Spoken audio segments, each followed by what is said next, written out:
কি আকাশ দেখে কি মনে হচ্ছে নরওয়ে বা আলাস্কায় রয়েছি, তাই তো? এটা ছিল রবিবার বিকালের ব্লগ, যেদিন আমরা একটু দরকারে বেরিয়েছিলাম 5:30 নাগাদ। তার জন্য পড়ানোটা আগে থেকে পড়িয়ে রেখেছিলাম।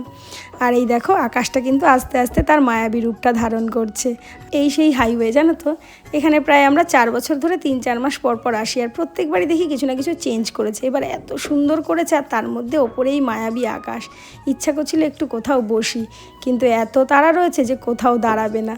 তো বাইকের লুকিং গ্লাস ঠিক করতে দাঁড়িয়েছে, সেই সুযোগে আমি 2-1টা ছবি তুলে নিয়েছিলাম নেমে। দেখেছো আকাশটা কি ভালো লাগছে, এত সুন্দর মায়াবী আকাশ যেন আমি এই প্রথম দেখলাম।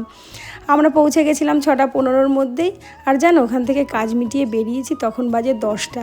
যাওয়ার সময় দেখলাম হাইওয়ের ধারে কত চায়ের দোকান হয়েছে, কিন্তু কোথাও দাঁড়ায়নি, তারা ছিল বলে। আর আসার সময় ভেবেছি দাঁড়াবো, অথচ এখন বেজে গেছে রাত্রি 10:30। ওই জন্য তাড়াহুড়ো করে যাচ্ছি বাড়ির দিকে, কিন্তু পেটে এদিকে প্রচণ্ড টান পড়ে গেছিলো, তাই হাইওয়েটা পার করে রোড সাইড একটা ধাবায় দাঁড়িয়ে পড়েছিলাম। তখন বাজে প্রায় 10:45। এত রাত হয়ে গেছে বলে পছন্দ মতো আর কোনো খাবারই পেলাম না। একটা চাউমিন নিয়ে দুজনে পেটটাকে ঠান্ডা করে নিলাম। তবে কাজের জন্য হলেও মাঝে মধ্যে কিন্তু এরকম একটু ছুটি পেলে মাইন্ডটা রিফ্রেশ হয়ে যায়, আর তার সঙ্গে যদি পরিবেশ এরকম সঙ্গ দেয়। তো আজ এতটুকুই, আবার দেখা হচ্ছে নেক্সট ভিডিওতে। টাটা।